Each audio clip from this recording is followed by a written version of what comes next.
With the release of Brad Bird's new film Tomorrowland, which is amazing by the way, I thought now would be a good time to look at the animated features he directed when he was working in that medium. That's right, once upon a time Brad Bird worked in animation before he jumped ship to work with real people.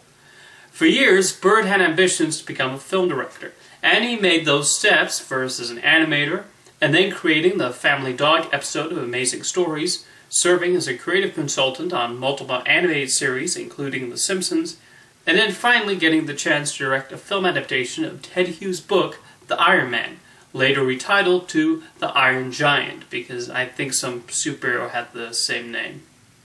With The Iron Giant, Brad Bird quickly established a theme that runs through his films, of somebody with special abilities thrust into a new world.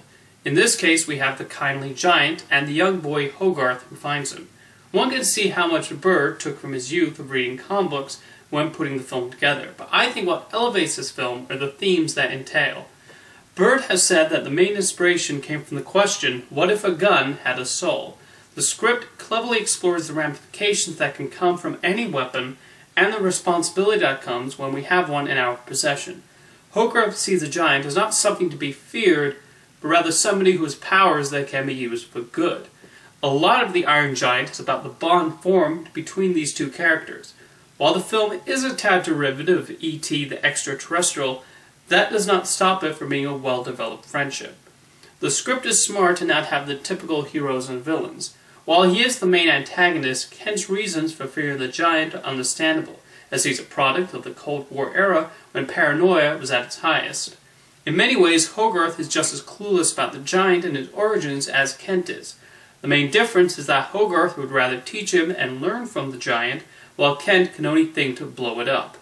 Then there's the strong middle ground of Dean, who has his fears of the Iron Giant, but also seeks to understand where he came from and his intentions. There are actually a lot of quiet character-building moments within the narrative, alongside the more explosive and animated scenes. Probably the most notable is the scene where Hogarth and the giant find a deer, which is later shot down, and we see the giant almost remember his original purpose. The animation in The Iron Giant also deserves commending, especially when it mixes the CG of the giant with the hand-drawn characters and environments. The character animation on the central characters is also very strong, and is almost Disney caliber. Brad Bird even took the time to animate one scene where Hogarth drinks coffee and reacts to the caffeine. With its mix of strong themes and characters, The Iron Giant is an engaging story, even as it borrows a lot from other sources. Seriously, watch the film again and tell me it does not remind you of E.T. After the release of The Iron Giant, his old CalArts buddy, John Lasseter, invited Bird to Pixar. There, he could finally make the movie he'd been planning for a very long time. This was The Incredibles, which I actually consider to be my favorite superhero movie. While it is about a family of costume heroes with amazing powers, that does not stop it from being all about character. Mr. Incredible is the major focus, but we also see how his entire life revolves around his family, and the main conflict arises when he decides to put his own work ahead of them. However, the film does not necessarily make him out to be a bad person for wanting to return to his superhero lifestyle. When the superhero protection program is enacted, there's a sense of a large part of him being removed. He wants to help people, but that's taken away from him. He's reduced to having to fit into a world that's too small for him, as evidenced by his cubicle and car. When Syndrome gives him that opportunity, we cannot fault him for not noticing the warning signs and thrusting himself back into that light. While he may have brought Mr. Incredible to the island to break him, Syndrome actually re-energizes him and brings his family into the fold too. I love how each power they have represents their personalities. Mr. Incredible holds the responsibility of holding a roof over everyone's head. Elastigirl has to stretch and juggle multiple people at once. Violet just wants to stay invisible. Dash has a lot of pent-up energy. And Jack is still in his earliest stages and hasn't formed a full personality yet. Compare that to Syndrome, who since his younger days was more intent on copying his heroes and utilizing their powers, and as such, he has none. The Incredibles is a film that supports originality and individuality over conformism. My favorite character has to be the costume designer, Edna Mode, voiced brilliantly by Bird. Her monologue against capes is sharply written, and she's almost like a guardian angel, watching over everyone and inching them towards going down the right road. Bird is not afraid of throwing some more adult themes into what's generally considered a family film. The movie is not subtle about Elastigirl thinking her husband is cheating on him, and that benefits the plot and the character development immensely.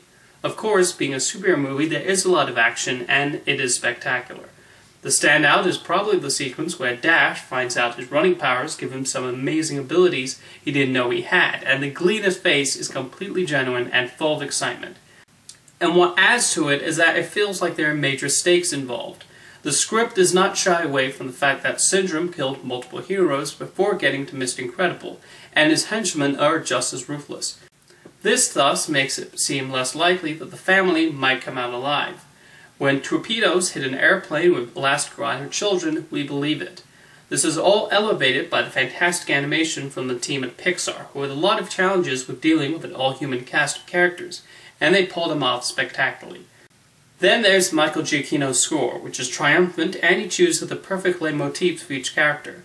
It also fits the 1960s vibe of the whole movie. The Incredibles is my favorite Brad Bird film, and definitely sits alongside WALL-E and the Toy Stories as one of my favorite Pixars. With Ratatouille, Brad Bird had the tricky task of taking over a project that had already been brewing at Pixar for a while over Jan Pinkova's direction, and turn it around on a much shorter schedule than he had on The Incredibles. The result was a very beautiful and touching film on the art and cuisine of cooking. Bird did a fantastic job of making the Parisian kitchens come alive, and even though it's all digitally animated, you get a sense of the smells radiating from the food. Most importantly, Remi's love for cooking is infectious, resulting in multiple scenes that are awe-inspiring. One sequence, wonderfully timed to Michael Giacchino's jazzy score, shows Remi fixing a soup, and it's definitely one of the most magical scenes in any Pixar film. His friendship with Linguini is extremely well portrayed, and not unlike Hogarth and the Giants, they help each other and learn, while also keeping the other one hidden. Through it all is a message on integrity and how there's a way to combine both the new and innovative with the traditional, particularly in how Remi crafts a classic dish but with his own unique styling. One also cannot talk about Ratatouille without bringing up the critic character Anton Ego. Everything about his design and the voice work from Peter O'Toole is clever, and Bird plays with the trope of the snobby critic, but shows underneath even the crustiest of people there's something lying underneath that can unleash even the tiniest of nostalgic memories that elicits a smile. His speech is a wonderful support for new talent, and that we can find amazing things in the most unexpected of places, even from those we would think would hold no such ability at creating something brilliant. It's one of those movie monologues that people, especially those in positions like the one I hold, need to listen to more often. It allows us to remember that other folks create art with good intentions in mind, and even products we might think of as lesser and below us will find some appeal within certain circles, and they deserve to be analyzed within the same breath as those we consider to be high art. That's a large part of what makes Ratatouille such a fantastic film, in that it sticks up for the little guy, whether it be a filmmaker picking up a camera on a movie, big or small, or even just a rat who can cook. While Brad Bird has moved on to the world of live-action filmmaking and done a really good job over there, his animated work will always be remembered as great entries in his filmography that put him up there as one of the great animation directors, be respected and revered for a very long time. And honestly, if a project has Brad Bird listed as a director or writer, chances are very high it's going to be something special. See you next time.